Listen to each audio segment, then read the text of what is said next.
Hey yo, welcome back to another episode of Jay's Sideline. Shout out to the whole FNS family. Got a episode for you tonight where I'm going to be talking about the halfway point of the NFL season this year. I'm going to break down a little bit every team. We know the trade deadline just passed, so we're going to hit a little bit of those moves a little bit. Probably going to talk about those as we go, or I'll probably hit those off first. I mean, just to get them out the way. It depends on how the show flows best to me when I'm going through it. But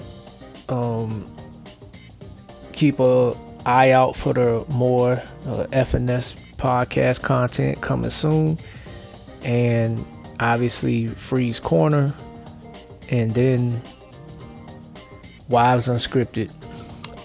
Your guess is as good as mine when they do their next episode. But anyway, I'm gonna do this from top to bottom based on the league standings, and this is according to the ESPN app.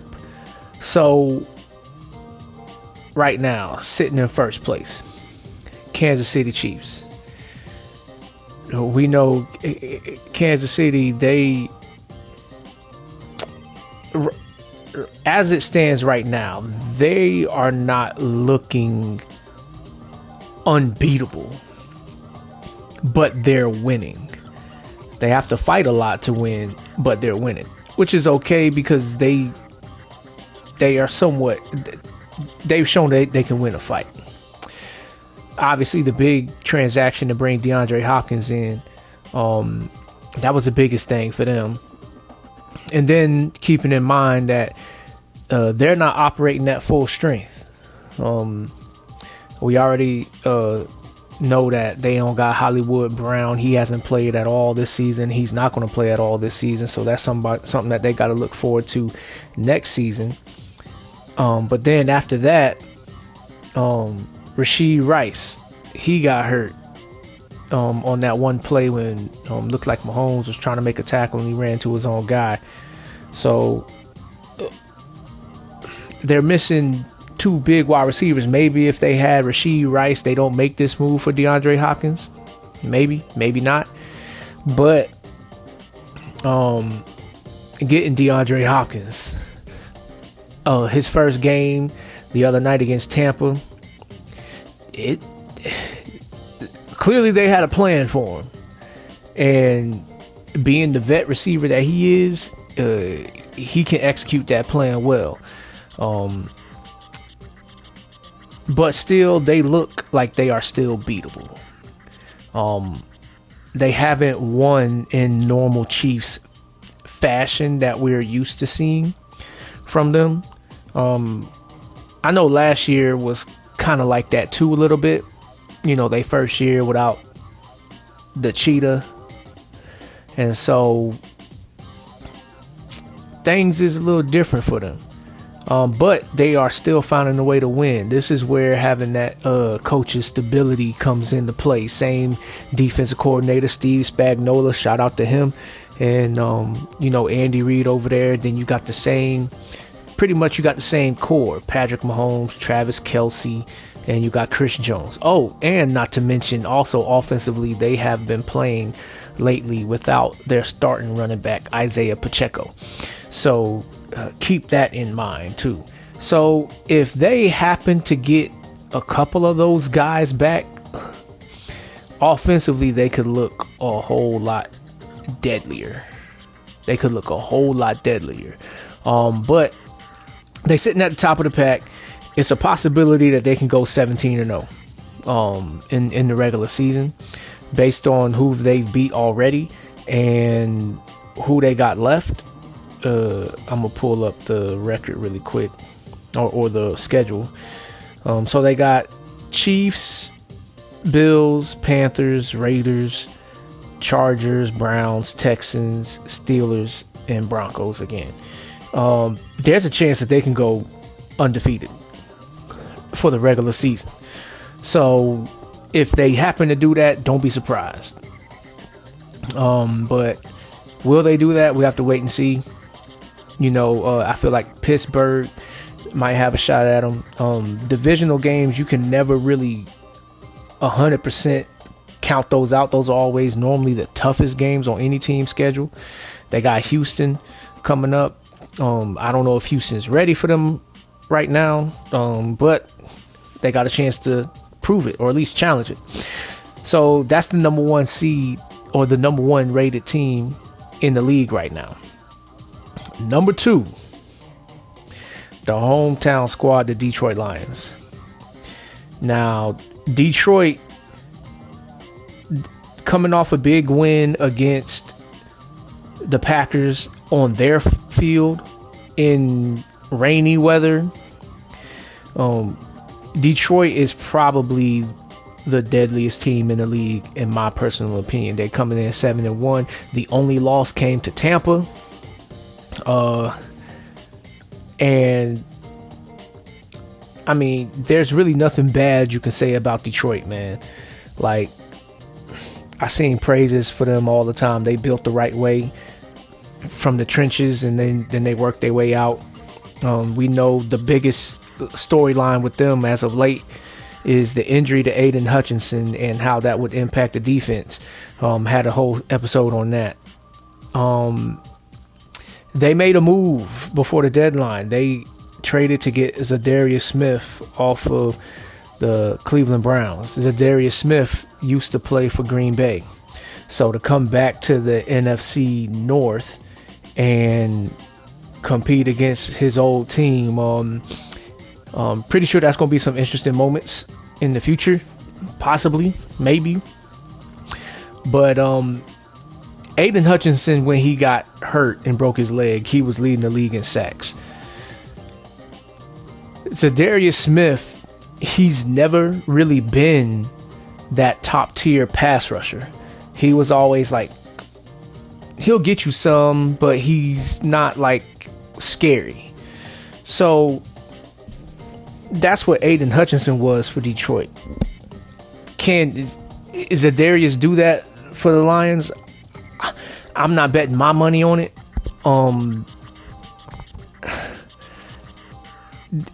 And on top of that, the other thing that he's got going against him is that he's older too. He's not young. Like he's 32 years old. This is the kind of move to where it's like, it's might be a 1-year rental, might be, or maybe if he chooses to play again, the pairing with him and Aiden Hutchinson sounds a whole lot better, obviously. But the thing with them is, Aiden was such a scary defensive presence, defensive lineman, and he was entering that realm of the elites in the league. Zadarius Smith never was that, but probably will never get to that. The question about him is, can he be situationally good for them? That's the question. Can he be situationally good? Can he have an effective pass rush on passing downs? That's the question. Outside of that, Detroit is, they probably the hottest team in the league. Even though they lost one game, they probably the hottest team in the league. I know Jameson Williams had got suspended, but he's served his 2-game suspension, and he will be back for this Sunday night's game against Houston. It should be a good game. We look to see what happens with that. I don't think Houston is going to win. I think Detroit's going to win, but I think it has the potential to be a tough fought game. But Detroit, I think that they're easily the best team in the league. Easily the best team in the NFC at least. Maybe not the league yet, because they still got to prove that against the likes of the Kansas City Chiefs. You're the champ until somebody knocks you down. and they got to get that monkey off their back with the San Francisco 49ers. The way they lost in the NFC Championship game last year. And then Baltimore is the other team in the league that, you know, could potentially be viewed like that. But Detroit, they are in that pack. They're in that class. So will they get back to the NFC Championship game and possibly a Super Bowl? The way they playing, man, I don't see how they don't get to the Super Bowl based off the way they playing right now. They would have to have like some internal collapse, or teams would either have to really figure something out that they couldn't do before. And man, but I think it'll be more so an internal collapse that would cause Detroit not to get back to where they was and potentially the Super Bowl. I was talking to somebody yesterday and they were saying that it's going to be, they think it's going to be Detroit versus Baltimore for the Super Bowl. That's very realistic possibility here. Wouldn't be surprised if it happened. So we got to wait and see on that. But Detroit's number 2 right now. Number 3 team in the league. I would say this is a little bit of a surprise for me, probably for other people too. Buffalo. Buffalo is 7-2 right now coming into this week. And Buffalo, the reason why I said that it was a little bit of surprise is because Buffalo has pretty much they don't have the same big impactful players that they've been used to normally having on their roster, mainly at the wide receiver position. No Stephon Diggs, no Gabe Davis. And then their starting center, he's not in. Mitch Morris, from the last couple of years, he was a starting center. He's no longer there. He went to Jacksonville. Gabe Davis went to Jacksonville. Stephon Diggs got traded to Houston. Tre'Davious White, the corner, he's no longer there. He recently got traded too. He's over on Baltimore, I believe. They are a team that, you know, it wasn't out of the realm for them to be good, but to be as good as they have been, that's a pretty pleasant surprise for anybody that is a Buffalo fan. And we know that they got Amari Cooper in a trade this season in October. So that is something that could give them that number 1 wide receiver, right, to rely on in certain situations to a degree. We'll see what happens with them, man, because they've been looking good for the past couple of seasons, but they always come up short when they have to bump into the likes of a Kansas City. Kansas City has been the roadblock for a lot of teams. But the fact that they made Amari Cooper, that was a good move. You pair him with a Keon Coleman, a Khalil Shakir. They still got James Cook over there. They got Dalton Kincaid and Dawson Knox over there, I believe, still at tight end. They got, I believe, was what was rated the number 1 offensive line up to this point.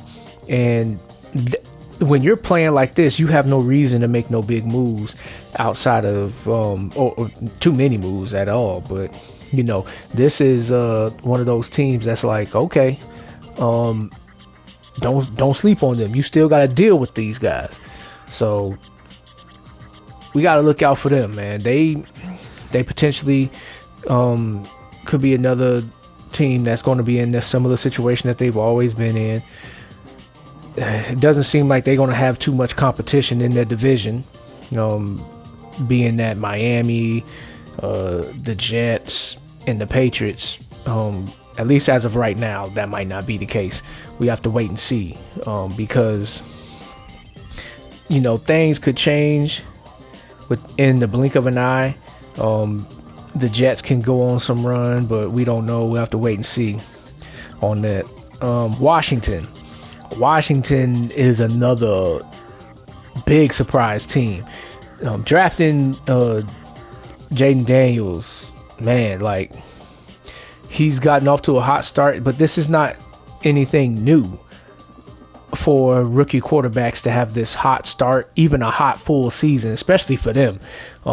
People, when they see Jaden Daniels, they're going to immediately think about RG3 and that rookie season that he had, how he was looking crazy, like he was exploding on the scene. And then he got hurt, never really returned to form when he got back healthy. So hoping that that's not the case for Jaden, but they are a team that, you know, is definitely catching some folks by surprise, because they didn't be viewed as a team that was going to be doing this before the season started. But the fact that they are doing this is a pretty dope thing for them, because they definitely was looking like, okay, you got some of the right things going on. I know this is one of the teams where Magic Johnson bought ownership into, and so, you know, Magic Johnson, every team that he's been a part of when it comes to owning and ownership and things of that nature, they've been winning. They've been winners. Magic Johnson ain't about losing, and he knows how to build a winning team for the most part, at least. And they were a team that was not silent on the trade deadline. They made one of the biggest moves, in my personal opinion, trading to get Marshawn Lattimore from the New Orleans Saints. You pair a corner who has been one of the top corners in this league ever since he's came into this league. Man, like, they home run move, man. Home run move, man.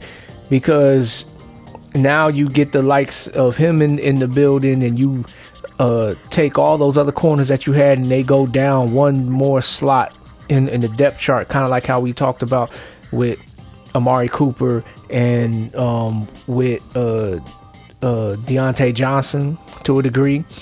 A whole lot of players look better when they play just a slightly lesser spot on the depth chart, when they just drop down one notch. And when you talk about Washington, Marshawn Lattimore, then they got the St. John Baptiste, I think his name is, him, Emmanuel Forbes, the rookie from last year. Like, they got those guys there. They all dropped down one slot. Life could be a whole lot easier for that whole team. So keep on the lookout for Washington. Will they keep up what they got going on? The only threat in their division is the Philadelphia Eagles. So we'll see. Things still have to be determined. All right. Then moving next to the Pittsburgh Steelers. Pittsburgh is 6-2. Pittsburgh also was another team that was not quiet on the trade deadline. They made two moves. They got Mike Williams off the New York Jets, and they got Preston Smith from off the Green Bay Packers. Both of these moves are solid moves. They're not groundbreaking. Neither one of them is going to change the trajectory of what Pittsburgh is doing, in my personal opinion. Mike Williams, he hasn't been able to stay healthy for a whole season for a long time. And I don't know if he's going to be able to do that now. The biggest thing that Pittsburgh got going for them is that Russell Wilson has been playing well, and the offense looks more complete. They can run the ball and they can pass the ball, but they can pass the ball just as well as they can run the ball to a degree. So if Russell Wilson keeps this up, then maybe this trade does work out and it's a really big time splash move for them. but they already had George Pickens over there, and who I'm a fan of, and then Pat Fryer moved that tight end. So this is something that, he should be the second wide receiver on the roster. Jump ball catcher, not nobody that's going to win a race or anything like that. But these are two big receivers. I'll say that. George Pickens and him, they're going to be big receivers. I think they're both like in the 6'3", 6'4"-ish range. So, hey, look out for what they doing. I'm interested to see how that looks. Preston Smith going over there.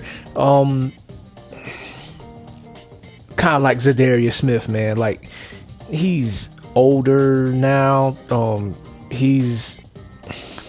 He never really was an elite pass rusher or anything like that. This feels like more of a depth move than anything, because Pittsburgh's defense was pretty much playing pretty good. They didn't necessarily need to do anything major on this side of the ball. And, he's 31 years old. So they got a vet. They got a vet in here, but it's like Pittsburgh stay with vets. Like this is one of the franchises that, when you're talking about building a team, they built the right way. Obviously, the big thing with Pittsburgh is going to be the divisional opponent rivals, the Baltimore Ravens. And you still can't sleep on Cincinnati. I mean, Cincinnati, they probably got the best offense on paper in this division. But we'll have to wait and see how things finish shaking out. Pittsburgh, obviously, Mike Tomlin, a lot of people are a fan of him. One of the few coaches in the league that has never had a losing record coaching. Never had a losing record since he's been a head coach. So shout out to Mike Tomlin. But yeah, we'll see what happens with this, because those are solid moves. But Mike Williams, more so than the Preston move, can be potentially really good, but we have to wait and see. But they're 6-2 right now, and got a lot of football left. All right, moving on to the next team right now, sitting in the 6th spot, the Minnesota Vikings. Minnesota is another one of those teams coming into the season. It was kind of intriguing to see what they was going to be, what they was going to do, because they let Christian Kirk go, and that left a void at quarterback. They drafted the quarterback from Michigan. And then he had a really good preseason, but then he got hurt. And so then it was like, okay, we're going to have to roll with Sam Darnold, which is everybody's memories from Sam Darnold before this season was like he was looking like a first-round bust. Everybody knows him for the meme talking about he was seeing ghosts out there when he was playing for the Jets and stuff like that. And so it was kind of one of those things where it was looking like he was going to be looking at him like he was going to be a career backup now for the rest of his career. But due to this injury, now he has been the starter ever since, and things hasn't been really looking bad for them. The worst thing that happened to them outside of the quarterback getting hurt was the loss of Christian Darrisaw for the season, left tackle.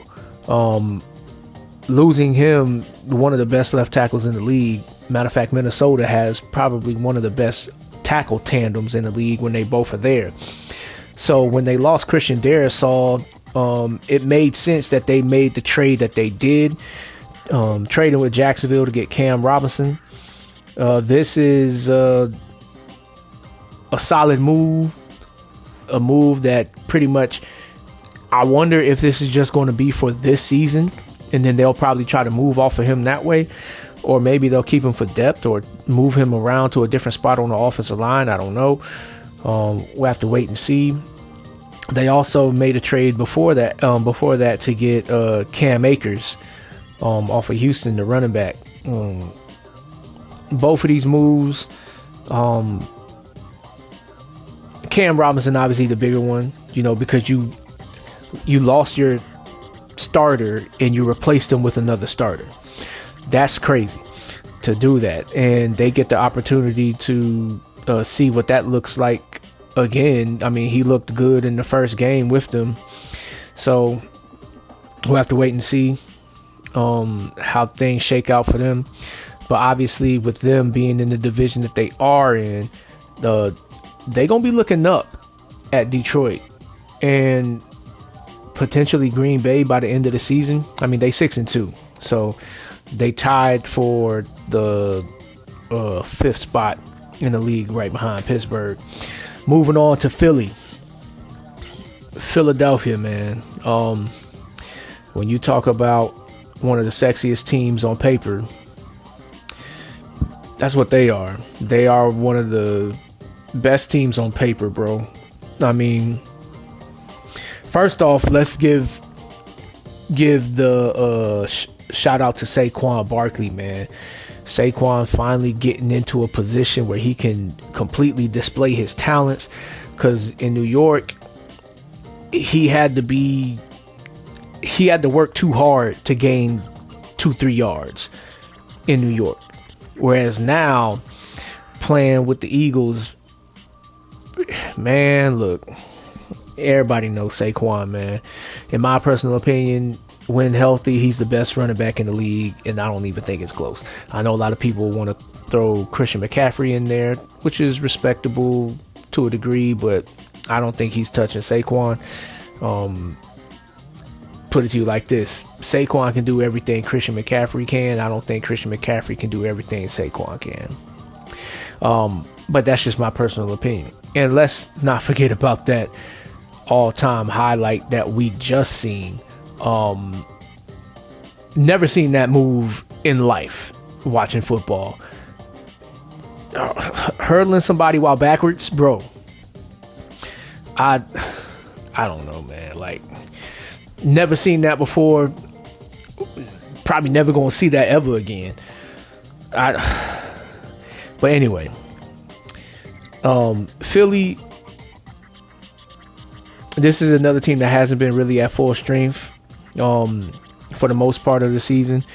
AJ Brown has been battling some injuries. Dallas Goedert, he's missed a couple of games. I know they've had some offensive line injuries too, but they look really good on paper, and they have times where they look really good offensively, but then they also have times when they look like, you know, things aren't looking the way they should, which to me, when you have all the players in place and you're still not getting the desired results, that only points back to coaching to me. How can you have all the things that you need and still not be winning? So defensively they straight there. Like, they got the defensive line, they got the linebackers, they got the corners, they got the safety. I mean, like, they got everything. This is probably the best roster on paper out of any team in the league.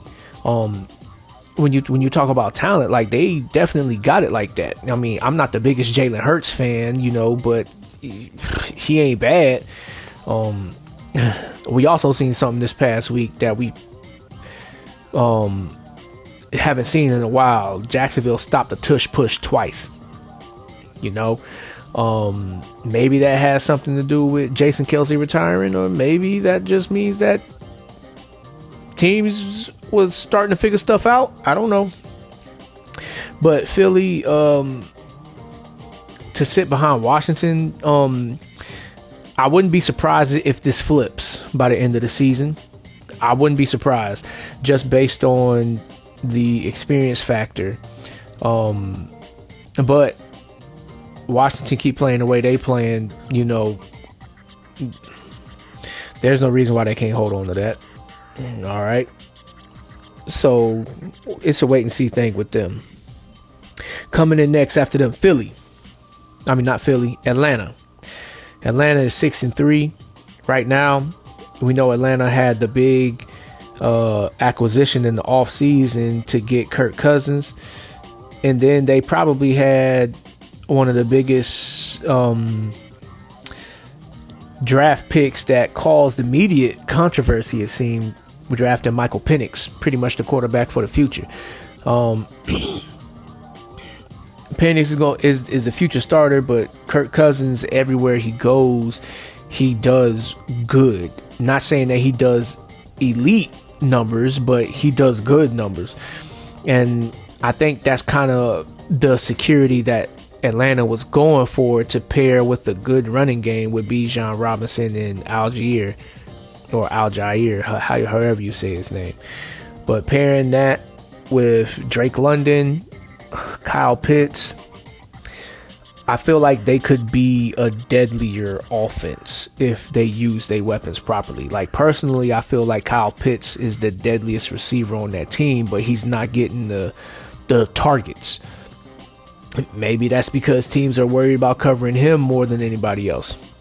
Or maybe that's because they just aren't using him properly. I mean, I know he plays a tight end position, but he's more a wide receiver than tight end. He just is listed as tight end. So I don't know. He was one of the players that I was hoping was going to get traded to go somewhere else where he was going to get used properly, but unfortunately he's still wearing that jersey. Now, defensively with them, they're not bad. They got probably one of the best looking secondaries, because they got Justin Simmons, Jesse Bates, then they got AJ Terrell over there. That is a pretty deadly secondary. The only thing that they don't have to pair with it is a deadly pass rush. Pass rush and coverage go hand in hand. So they drafted Rook Oro from Clemson, which is, we'll see what he turns out in his career. But outside of that, Atlanta is one of those teams that's like, they got the talent to potentially beat everybody that they play, but will they beat everybody that they play? You already know that that's not going to happen, but they should at least make it a fight, bare minimum. You're going to have to most likely score some points, probably 30 range to beat them on their best days. That is what I'm saying that for, on their best days. But Raheem Morris over there, first year back coaching, being a head coach, from being the defensive coordinator for the Rams, winning that Super Bowl, and then taking his head coaching job. So hopefully he has success. I'm rooting for him, bro. I mean, it's not like he fell into a bad situation. Like, he's got a pretty good hand to work with here. So that's Atlanta. Houston, this is a team that they're doing good, but they're not doing as shockingly good as they were last year. The big thing with Houston this past season was that they had made the trade to bring in Stephon Diggs.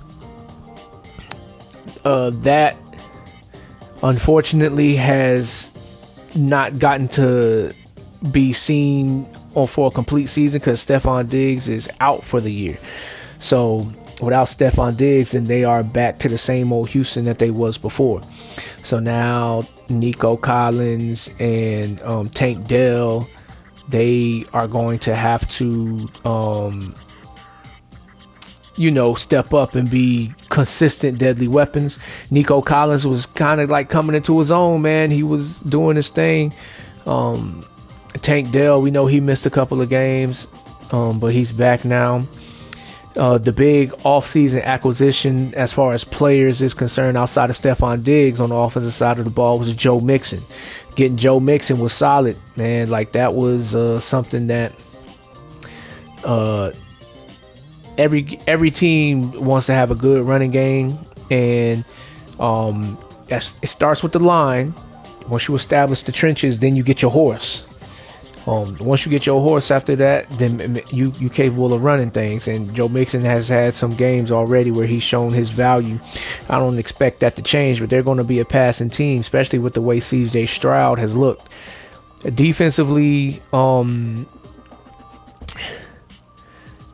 they're good, but they're not the hardest team to score against. I know they put a lot of stock in drafting Will Anderson, and then Derek Stingley over there at the corner spot. I'm a fan of his. They got some players over there, and D'Amico Ryan's over there coaching, second year in. Here's the thing, man. When teams get a year of film on you and they get to study what your strengths and your weaknesses is, the way that you show that you're really good or great in this league is that you have to be able to develop what we can illustrate called like a counterpunch. You got to be able to have something else to offer than the same thing that you just did last year, because teams normally will come up with a plan to stop that. So they're still playing well. They're 6-3, so they're winning games. Are they looking deadly? No, they're not looking deadly. They still look like they're behind everybody else in the AFC. They could potentially, surprise some people because they play tough to a degree. But we have to wait and see, man. I mean, it's a lot of football with them. CJ Stroud, he looks like he stays calm in the pocket. He's never flustered. So that's the good thing that they got going for him. But I still think that they're behind all the big dogs in the AFC. Like this is one of those teams that, yeah, they on their way up, but they got too many roadblocks ahead of them for me to feel like they're a real contending threat. And that was even with Stephon Diggs. That was just my personal opinion. Next team tied with them, same record, 6-3, the Baltimore Ravens. This is one of the teams that is expected to be a contender. They've been a contender for the past couple of years. Lamar Jackson, he keeps being Lamar. With his ability to run the ball, he's improving as a passer. Still, I don't think I would put him in the elite passers club yet. Like, I don't look at him like no Peyton Manning or Drew Brees, Patrick Mahomes, Aaron Rodgers, when these guys were in their primes and stuff like that. Like, these guys were deadly passers. I don't view him like that. I view him like he's getting better. He's a good passer. But their offense is still scoring a lot of points. Obviously, the biggest off-season acquisition was Derrick Henry, and how that has paid dividends. He's looking like he still can play a couple of more years with Baltimore, whereas in Tennessee, you was wondering if the clock was running out of time. But you pair that with him, and they were not silent this year before the trade deadline. I mean, we already talked about Deontay Johnson, so getting him there, we need to see how that's going to look. But then they made a move to get Tre'Davious White, made mention of that earlier. Tre'Davious White, man, he just stays hurt, bro. Like, he can't stay healthy. I mean, when he was with the Bills, man, he was great when he was healthy, but he just hasn't been able to stay healthy. But coming over here to Baltimore, who has players on the defensive side of the ball, I'm not the biggest Marlon Humphrey fan, but they got him. They drafted Higgins out of Clemson and they got Kyle Hamilton over there. Roquan. I mean, they loaded over there. So maybe this is more of a depth move than anything to me. But Baltimore could definitely, go to the bowl this year. And I don't see why not. I think they can beat the Chiefs this year in the playoffs. I think they can. Will they? Well, that's why you still play the game. But I think this is their best chance to beat them, because if they don't beat them this year, then I don't know if they got any hope to beat them at all. But moving on, the Green Bay Packers. Green Bay, unfortunately, has been dealing with injury with their quarterback, Jordan Love, mainly. He just playing on a bad leg. That being said, Green Bay is still a deadly team. They're talented enough. They are talented enough. With Jordan Love, Josh Jacobs was off-season acquisition this year from the Raiders, that's been paying dividends. So Josh Jacobs at running back, a healthy Christian Watson back, but that nothing has came to fruition yet. As far as what he was looking like he was going to be with the last days of Aaron Rodgers, but getting messages.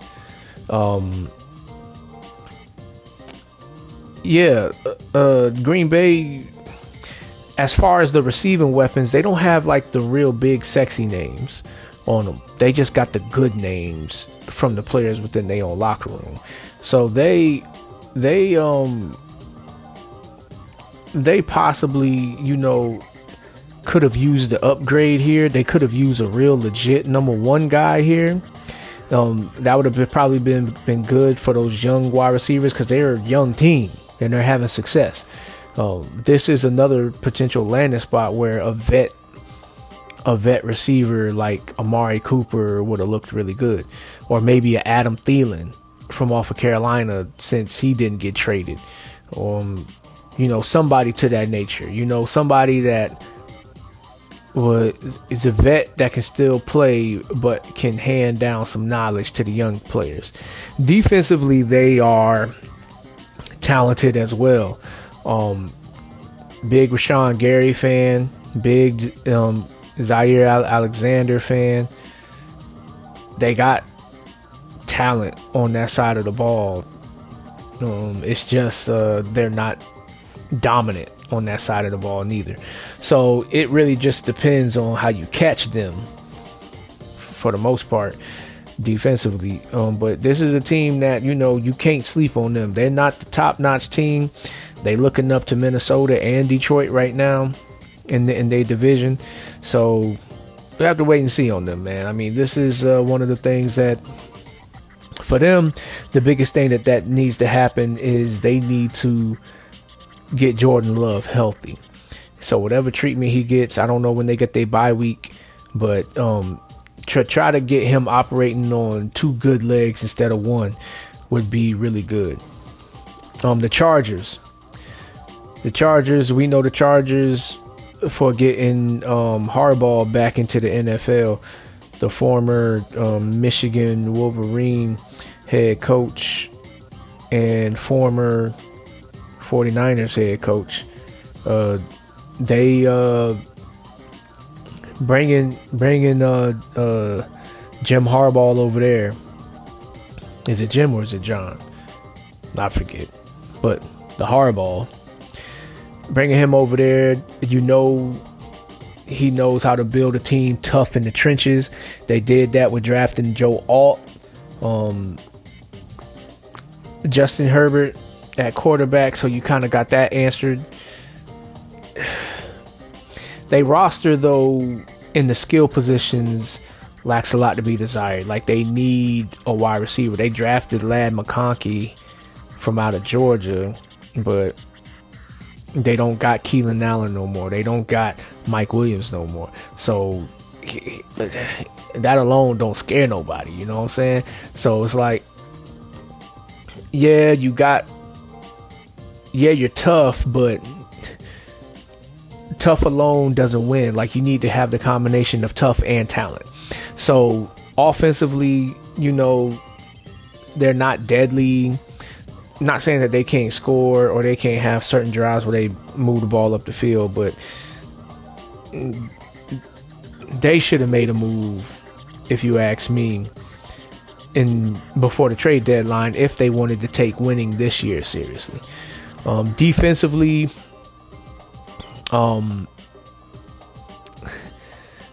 Khalil Mack and Joey Bosa. I mean, I don't know how much Khalil Mack has left in the tank, and Joey Bosa, I don't know how healthy he gonna stay. I'm a Asante Samuel Jr. fan, Derwin James fan.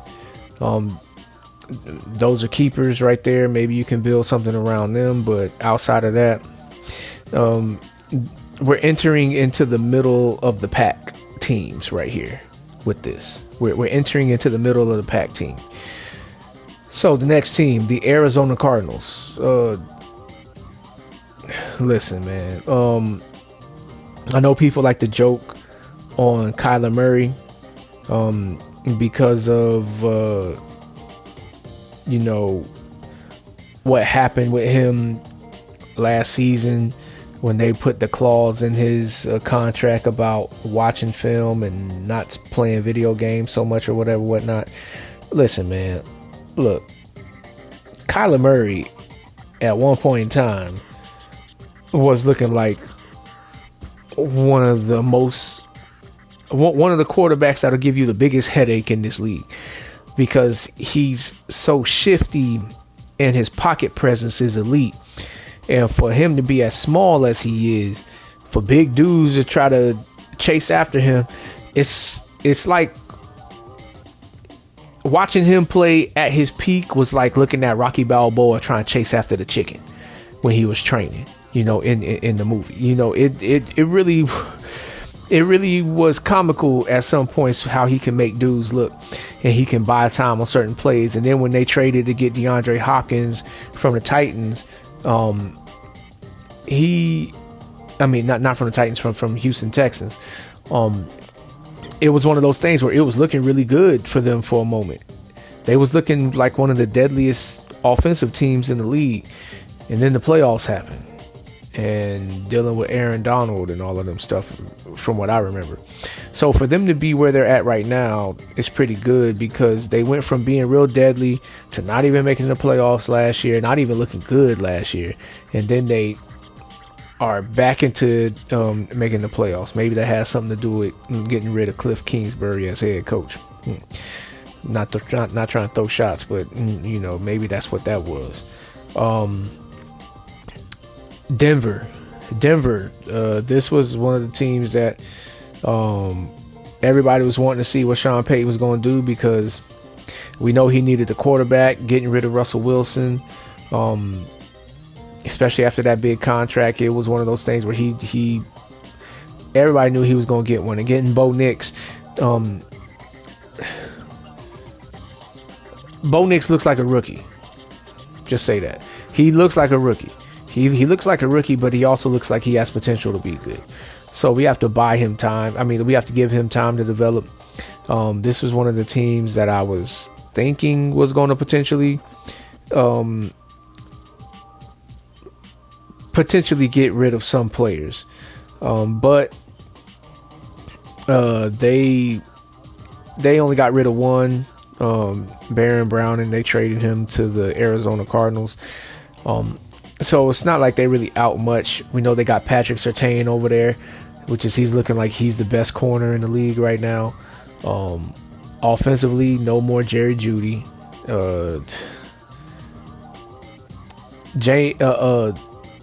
Javonte Williams, I'm glad that he's back and healthy. But outside of that, this is a team that, their roster is just not talented enough. But coaching probably wins them stuff, because Sean Payton, he knows what he's doing. He knows how to handle this. Like I said, this is a middle of the pack team. So, they, I don't expect them to make the playoffs. And maybe next year will probably be a year where they can be in serious conversations for that. But right now, this is just a process to build this thing up from what it was. Then moving on to the next team, the Chicago Bears. First overall pick in the draft, Caleb Williams. Came in, little bit of a roller coaster. Potentially was starting to turn things around, but then I think he just got hurt this past week. So who knows how their season will fare. But they are loaded on the offensive end, getting Keenan Allen to pair with DJ Moore, and then drafting Rome Odunze. and then getting DeAndre Swift out of free agency, they loaded on the offensive end. Defensively, they straight. They not bad. They not elite. They could use an upgrade there, but this was one of the teams that they made a move at the deadline to get some running back depth. They got Khalil. They traded away Khalil Herbert, I should say. They gave him away. They didn't trade for running back depth. They gave one away. So that's one of the things you can do when you got depth. But I'm a big Jalen Johnson fan. I like him. Montez Sweat is solid. Javon Dexter, defensive line. That's Tremaine Edmonds. They pretty solid back there. Jaquan Brisker. They would be sitting better. They had one of the biggest lowlights in the league where one of the players was taunting the crowd on that last Hail Mary attempt against Washington 2 weeks ago. And,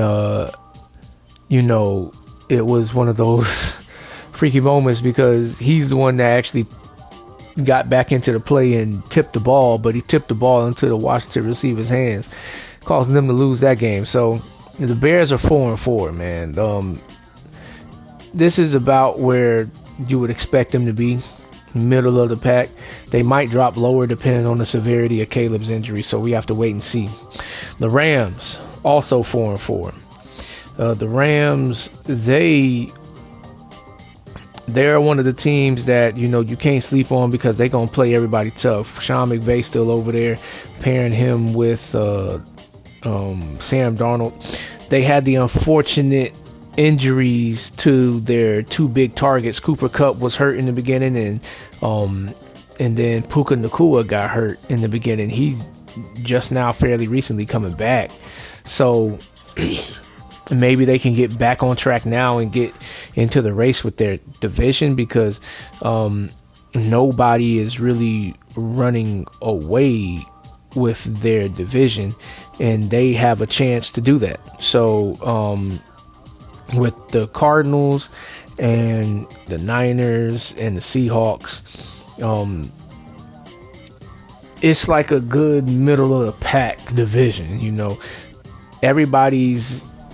They're not playing terrible, but they're not playing really good to, win consistently. So, but one of the bright spots is their rookie Jared Verse. He's looking like he's going to be really good.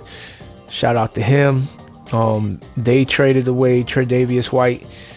So, their cornerback depth is full of young guys that's got to develop. So we'll see with them. But it's one of those teams that you kind of root for, because Stafford is a good quarterback in the league, one of the best quarterbacks in this league, if you ask me. And then, with the tandem of Cooper Kupp and Puka Nacua over there, that's a pretty deadly receiver group. That'll give anybody headaches. Moving on to the next, San Francisco.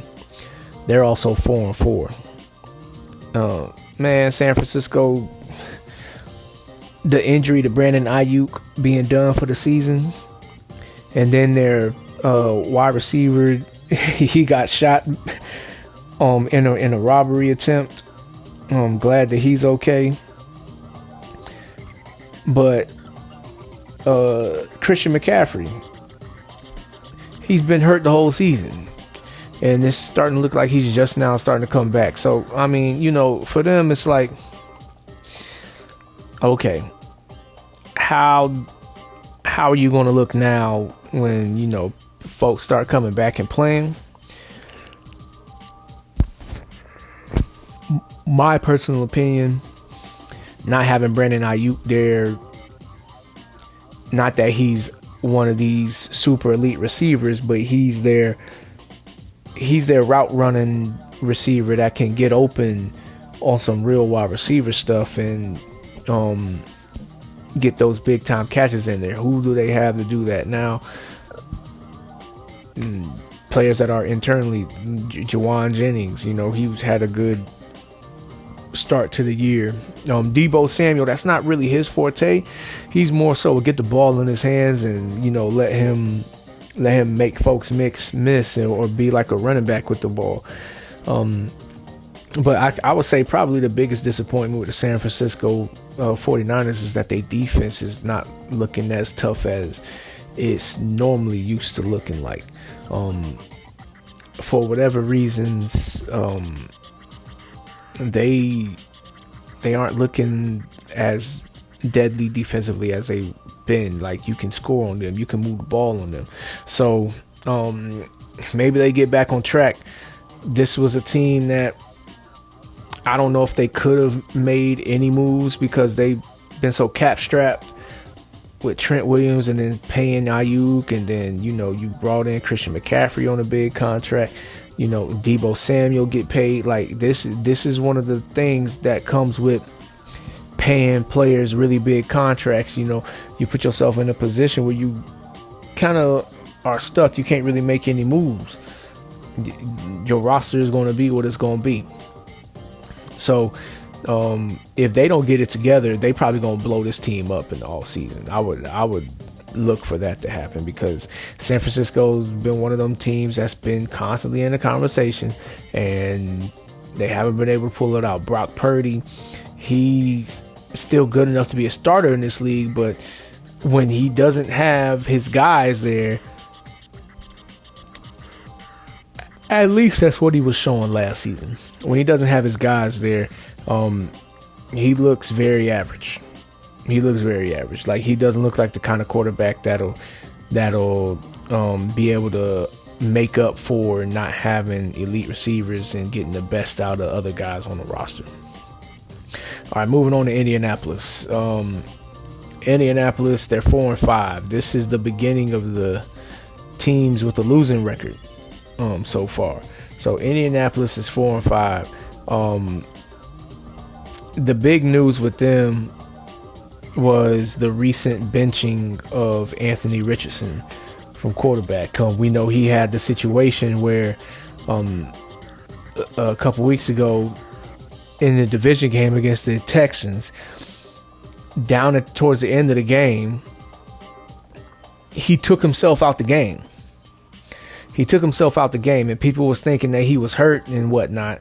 But he goes into the press conference and he says he checks himself out the game because he was tired. Those ain't the good traits that you want of a starting quarterback. Especially somebody that you building your franchise around. You draft him in the first round, knowing that he was going to be a project, because he's really not that good of a quarterback. He wasn't that good of a quarterback then, and he's not that good of a quarterback now. But the potential with his athletic ability is what people bought into. And so you was thinking, well, you pair him with some really good coaches, you probably get something out of this dude. Well, it's a lot to work on. I mean, he's got a lot to work on. But they got Flacco over there. Flacco has proven to still be serviceable, coming in and stepping in for the Cleveland Browns last year, guiding them to the playoffs.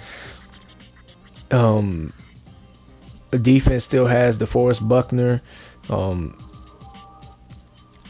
They not terrible on either side of the ball, but they not like really wowing you on either side of the ball neither. So they're 4-5, but this is a 4-5 team that feels like finishing the season below 500 is probably their future. That's what it feels like to me.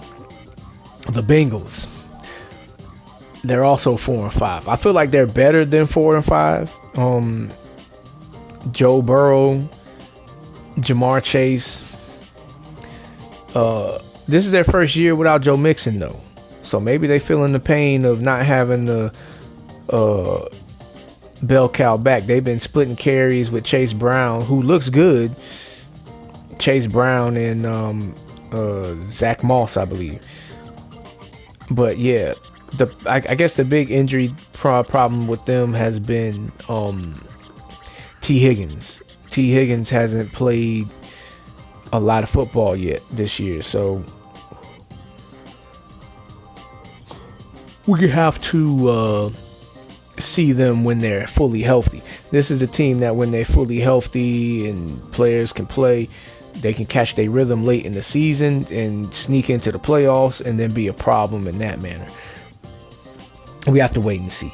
Defensively, they struggle, but they got the leading sack, the league's sack leader as to this point in Trey Hendrickson on their team, so they got something going for them there.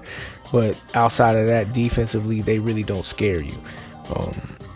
You just want them to be healthy on the offensive side of the ball so you can see how deadly that offense could be, because they can win games just by outscoring people if everybody's there.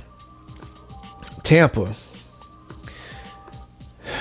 The unfortunate with Tampa was the game a couple of weeks ago playing against Baltimore, losing Mike Evans and Chris Godwin in the same game. Definitely Chris Godwin out for the season. I can't remember right now off the top of my head what's the standing situation with Mike Evans, but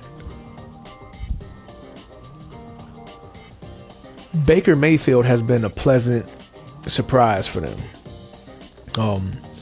Getting him, and I've been rooting for Baker, man. I felt like he's always been better than what he's looked like up to this point in the league, and the fact that he's able to display that now, going to a team that has weapons, that has protection. Tristan Wirf's probably the best left tackle in the league. And they're a tough physical team. This is the only team that's beat Detroit right here. But now they don't have much of a chance to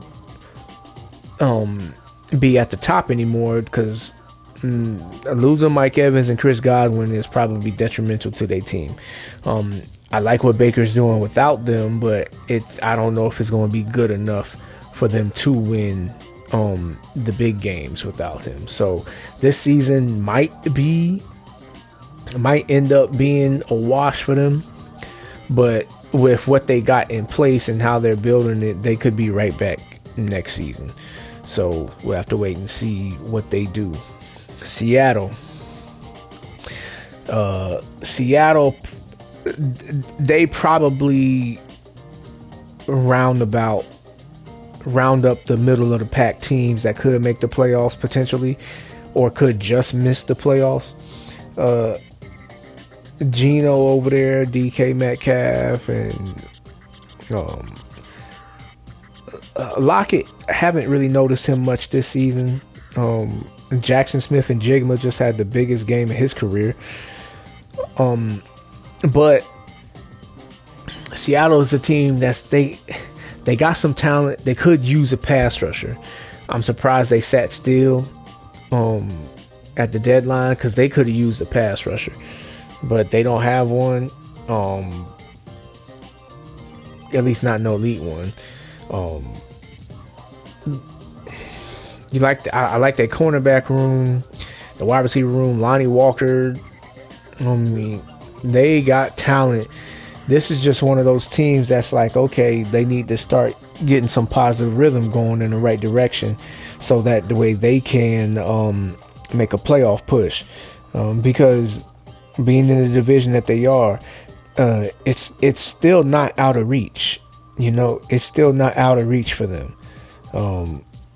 They could still do this. It's not really unrealistic to view them as a team that can potentially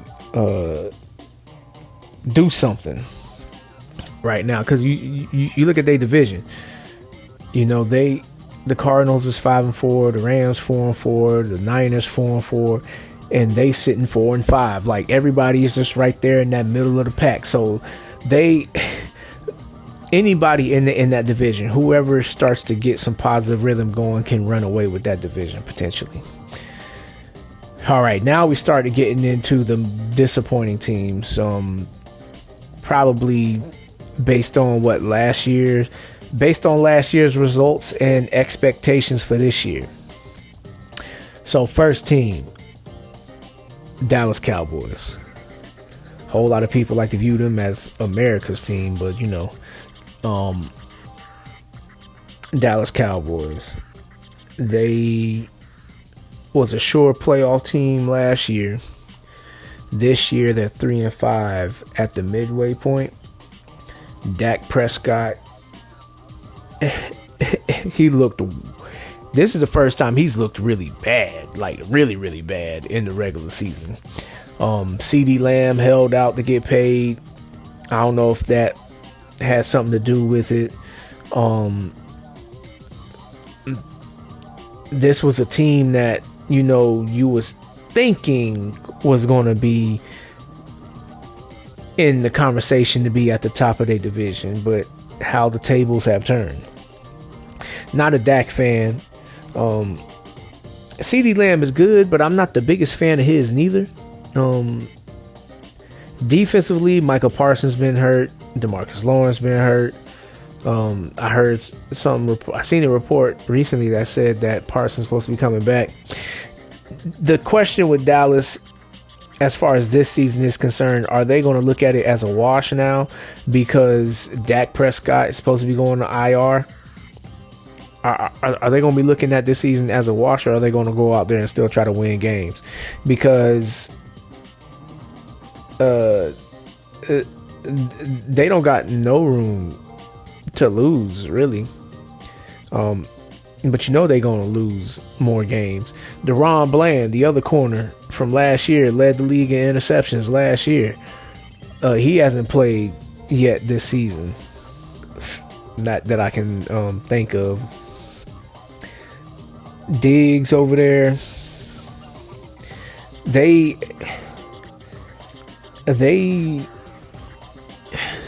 need to almost I ain't gonna say blow it up, but you got to move some furniture, you got to move some expensive furniture.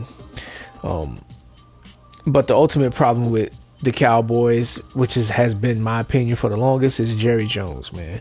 Jerry Jones, he's getting in the way.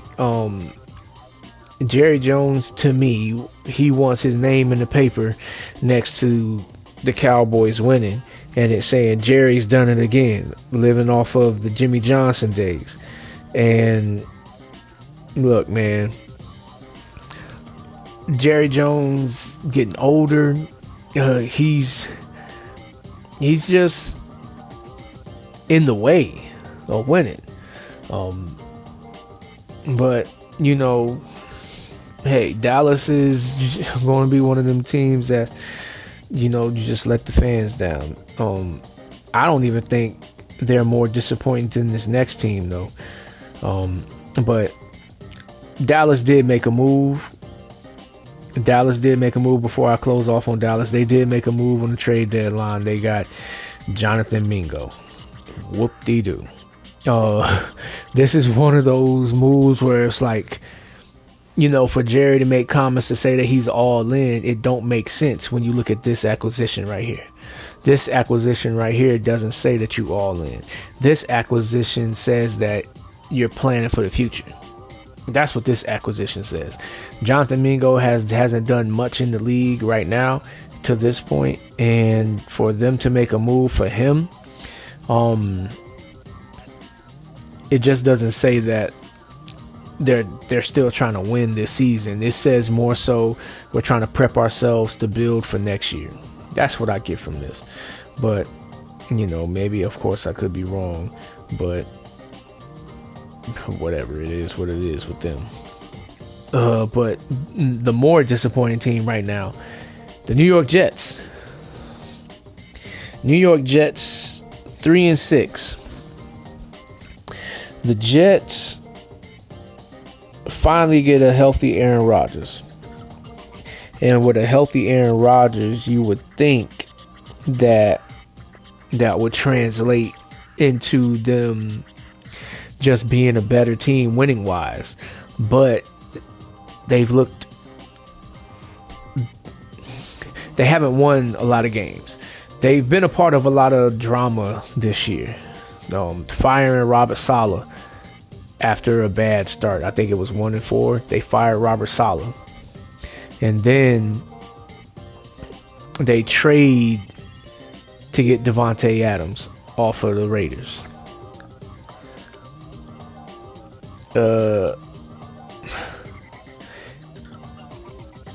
You think after all of that, you got something going here, which is they got talent. Breece Hall, Cedric Wilson, and now you got Devontae. Mike Adams being there, you heard what I said about him, can't stay healthy, but him being there as like the third, fourth guy, depending on what you're getting with Allen Lazard, then you put Rodgers in that, and you should think deadly, especially when you look at Aaron Rodgers in his career. Like, you would think deadly. Like, this team is deadly right here. And then with their defense being what it is, Sauce Gardner over there. Then they got Quinnen Williams over there, CJ Mosley over there. Like, they got a unit over there that was supposed to be really good, which is, to some degrees they still are, but they not just what they was last year. It's kind of like looking at the 49ers a little bit. That's what it is with the defensive side of the ball. It's kind of like looking at the 49ers, them and Baltimore. Like, Baltimore, them, and the Jets. Like, all three of these teams, like, they defense has been the catalyst for their team for the most part. Like, you can't really score much on their team, but they've been giving it up this year. So this is the team of all the bottom teams. This is the team that if they start flowing properly and catch their rhythm properly, then this is a team that can sneak into the playoffs and be a problem when the playoffs come. Will they be that? Not really banking my money on it, but for anybody that does, do what you do. Then the next team, Tennessee, 2-6. I had no expectations for Tennessee coming into this season. I didn't think their roster was good, or people can say that they just don't got a good quarterback. I mean, whatever you want to say. You don't have Derrick Henry no more. You traded him away, but then you get Tony Pollard, who's been a little hurt. Then you make the big acquisition in the offseason, free agency, to get Calvin Ridley. Pay him a bunch of money. I mean, he's putting up good. He was putting up good numbers, especially when DeAndre Hopkins was there. But then they just traded him away. Defensively, they got Lima Snead, the starting corner for the Chiefs for a couple of years now. So they invested in the team in the offseason, but they also don't have Mike Vrabel there no more coaching. Had Mike Vrabel been there, I feel like this would have been a different team. Because Mike Vrabel, to me, he's a good coach. He's a good coach. But he just didn't have the pairing with the right players for the most part. But I'm a Jeffrey Simmons fan. Jeffrey Simmons fan. But outside of that, it's like they could use some help. They could use some help on their roster. So I don't expect them to climb out the hole. The other team, Miami Dolphins. The thing with Miami, man, obviously the first thing folks is going to point to is the Tua injuries, having another concussion and whatnot. Ever since then, though, he's back to playing now.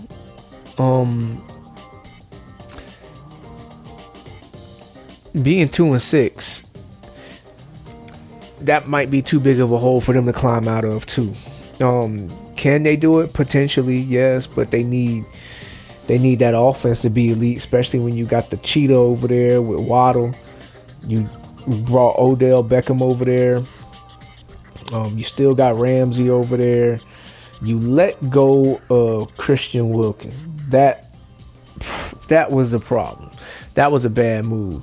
You bring in Calais Campbell, but you let go of Christian. That doesn't make any sense to me. To me, I think they done, man. Like, they done for the season as far as being legit contenders. Now, they still gonna play, and they might still be able to, make a wild card push, but I don't think they're gonna make that. I just hope Tua makes it through the end of the season, man. That's my main thing with them. They probably need to look into drafting the quarterback next year, which is, if they keep it up where they at, they're gonna be in position to do just that. So we'll have to wait and see. Next team, Cleveland, 2-7. Went from the deadliest defense, or one of the best defense in the league, to now being one of the worst defenses in the league. Or not worst defense, but they just not what they was last year. You know, they still got Myles Garrett over there, Jeremiah Owusu-Koramoah, Denzel Ward, Greg Newsome over there. They had a really good elite defense. They traded away Zadarius Smith to the Detroit Lions. Offensively, the biggest story has been Deshaun Watson. He went from, not playing really good this year to getting hurt, and now he's out for the year. Jameis Winston coming in. That classless act of the fans shouting "you deserve it" when Deshaun Watson got hurt. Nick Chubb has been out hurt, but he's recently come back. So Nick Chubb is back. They traded away Amari Cooper. They traded for Jerry Jeudy. They got David Njoku over there.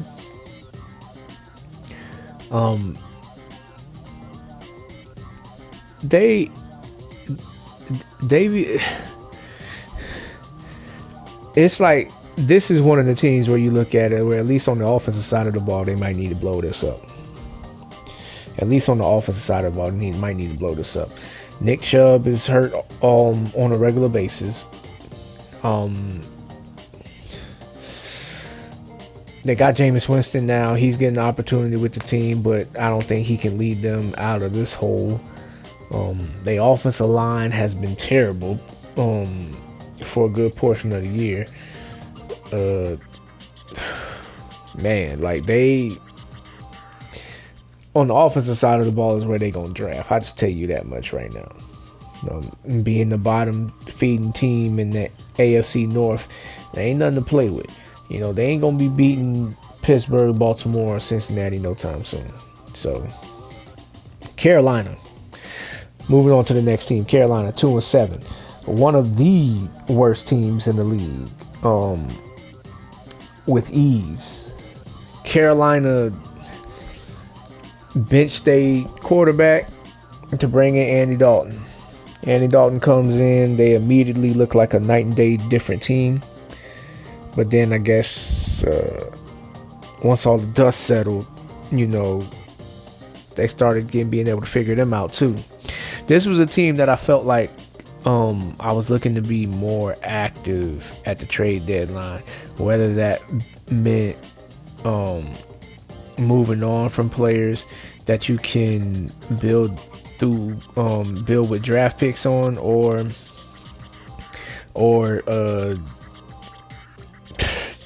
bringing players in so you can look better. I mean, but they traded away two of their wide receivers, Deontay Johnson and Jonathan Mingo. Maybe they don't got no strong feelings with Deontay Johnson because he was on the Steelers for them, and he hasn't been really with them throughout this whatever grind it is. But the biggest blow to them is Bryce Young not looking like he's an NFL quarterback. And that's the biggest thing. That's the biggest blow for them. They traded away Brian Burns to the New York Giants.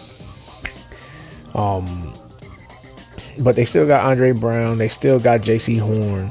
So it's not like they're terrible. But, man, or at least on the defensive side, they're not terrible. But, man, like, they need...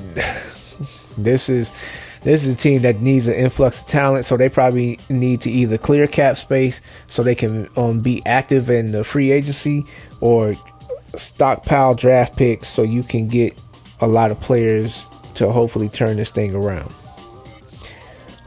Next team, my team, Jacksonville, 2-7, clearly one of the worst teams in the league right now. At moments they don't play like that though. At moments, they play like they can get with most teams in the league.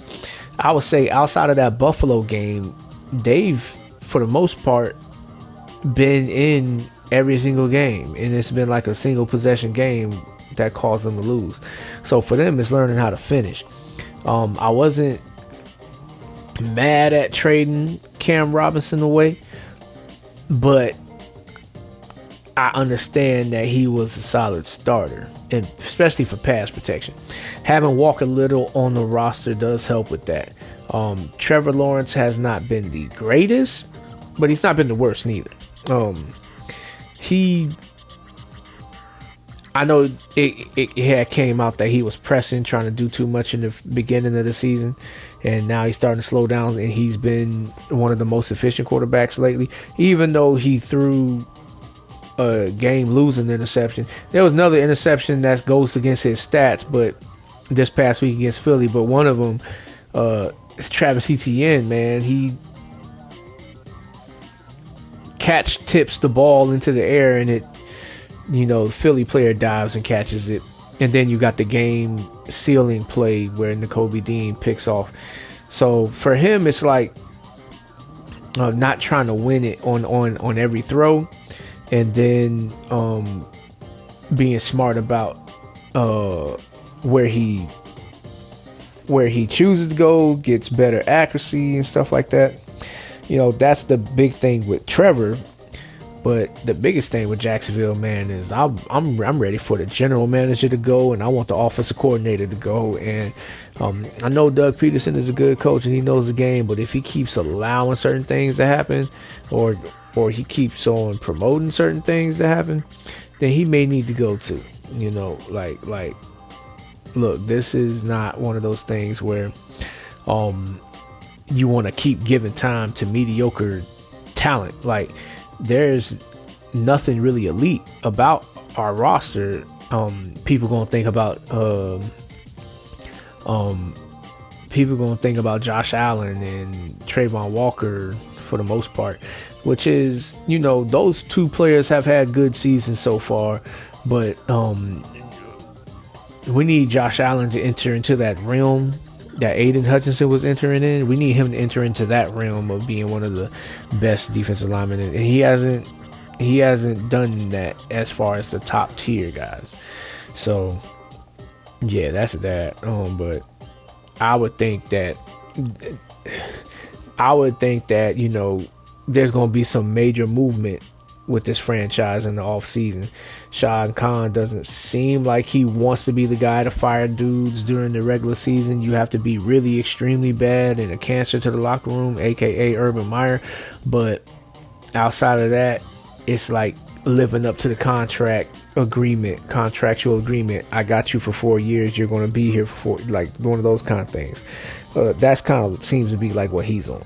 So, but this is another team that could use a lot more talent. I mean, we having the pleasant surprise of Brian Thomas Jr. looking like he gonna be something to deal with.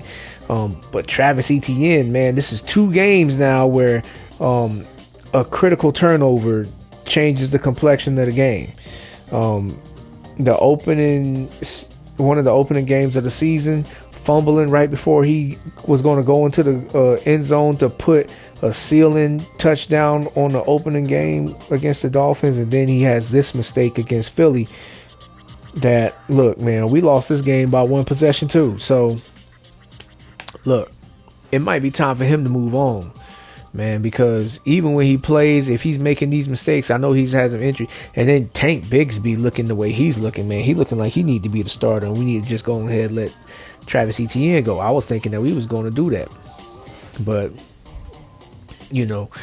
hey, being 2-7, you have no reason to keep certain people on the roster. Just saying. All right, Vegas Raiders. The biggest thing that they did was trade away Devontae Adams. Trading away Devontae Adams, you don't have that ace receiver no more. They relying on this tight end tandem, which isn't a bad thing. We've seen it done before. The Patriots did it with Rob Gronkowski and Aaron Hernandez before he got busted for all the things he was doing. But Brock Bowers definitely looks like he's going to be something to deal with.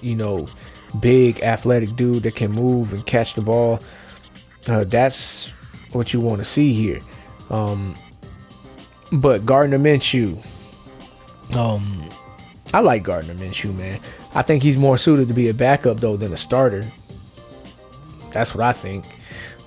He's automatically gonna get hated on because of his height. But I think Gardner Minshew could be a solid backup quarterback, but he should not be the starter. So they would have to address that situation pretty soon here, because they don't want to fall into this trap of committing to guys just because they good people, but they just football players. Like, you don't want to do that because your job is to win games. So, but Antonio Pierce is the head coach. I'm happy for that for him. But outside of that, they need talent. I know it was one of those rumors where Max Crosby was going to potentially be getting traded to the Lions. That would have been crazy, especially if you're thinking about next year's problems that you would be dealing with Max Crosby and Aiden Hutchinson. But hey, but Max Crosby said he's not trying to be a part of a rebuild, so they're gonna have to work that out to see what's going on in the off season. New Orleans. This was the first team in the NFL to fire their head coach. Dennis Allen is gone. Can't say I'm surprised. It's not like they got better since Sean Payton left. It's not like they got better. It's not. But with the Saints, they just traded away they all-pro corner, Marshawn Lattimore, which is okay to me. If you doing stuff like that, that to me says that you about to blow this up. Are you going to move Alvin Kamara? I mean, that's probably about the only desirable piece that's still left out there on this roster. Are you going to move Alvin Kamara? That's what I would think.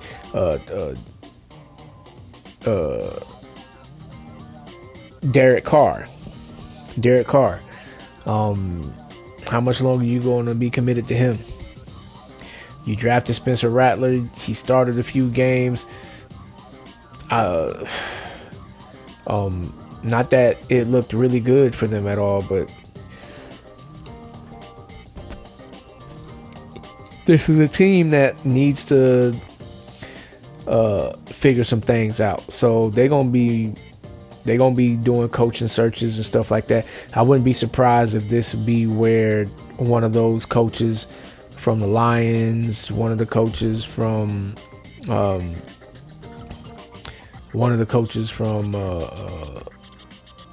the other top tier teams in the league. This might be a landing spot for one of them. New England. Gerard Mayo is the head coach. This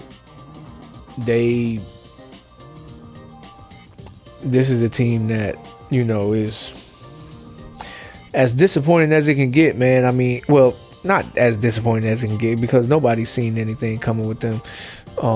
It's just you would expect them to be a tough defensive team, being that that's just been the pedigree of them. But nobody was expecting them to be anything, and turns out that's what they are. They're not turning into anything. So, maybe they'll turn into something next season when they get a second draft class into this coaching regime. But right now they don't have the vets that are highly coveted, but they do got some young pieces that they can build around if they develop. So that should be the focus for them. Develop the players that you got, so that way everything can get better in an authentic way. You're going to be picking high in the draft, so you're going to have a choice here. They drafted a quarterback out of this draft, so it's not like they have the ability to, technically they do have the ability, but ain't nobody trying to do that. When they drafted Drake May and Joe Milton, it seems like they gonna put all their eggs into them two right there. But this is a team that needs receivers. This is a team that needs a tight end. This is a team that needs, you can say they need a running back, but maybe not. This is a team that needs an elite pass rusher. This is a team that needs a good Mike linebacker or a pair of linebackers at that. A nose tackle for the defense. Christian Gonzalez looks like he's going to be a solid corner. Need him to keep developing. So it's just one of those things with them. It's like,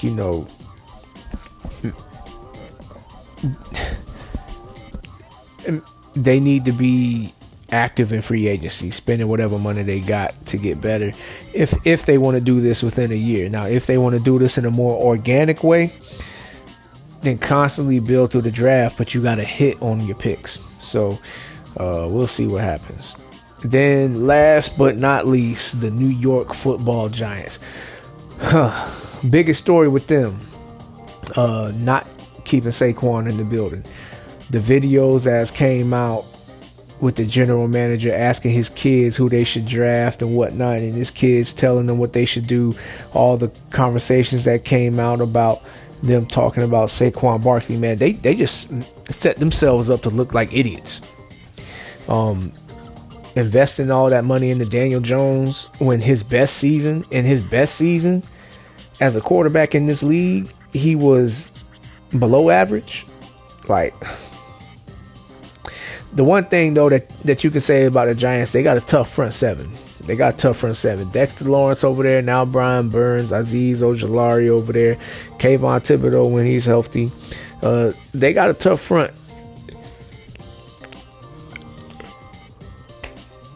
Outside of that, they can use an upgrade almost everywhere. I know Malik Neighbors coming into this league looking like he could be really good potentially if he has better quarterback play, probably even better play calling.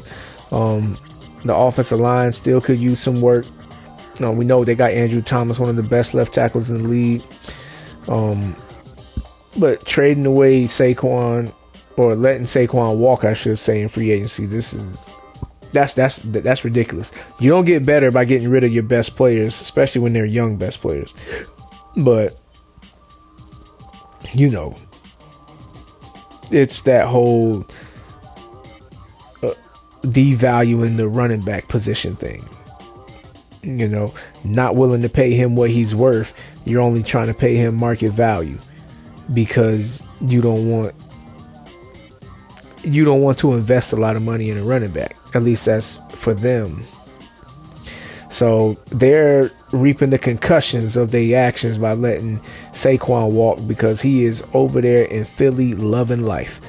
But the Giants fans and everybody else in there, I know my best man, he's a Giants fan, and he's hoping that they can draft Cam Ward from off of the Miami Hurricanes this year. But we'll have to wait and see, because draft position will determine all of that, who will be available around what time, and who would they actually pick. Still got to get scouting done and everything like that. But yeah, we'll see what happens. But yeah, that's it. Wanted to do a review halfway through the mark.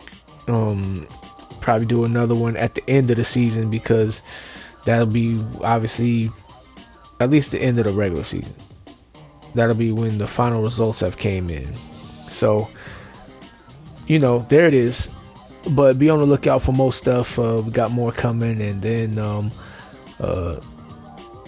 we'll be able to hit on other things in depth,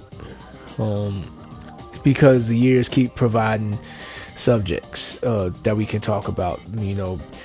Almost all the sports are underway. I mean, I know baseball just finished the World Series, but basketball is full underway right now, even college.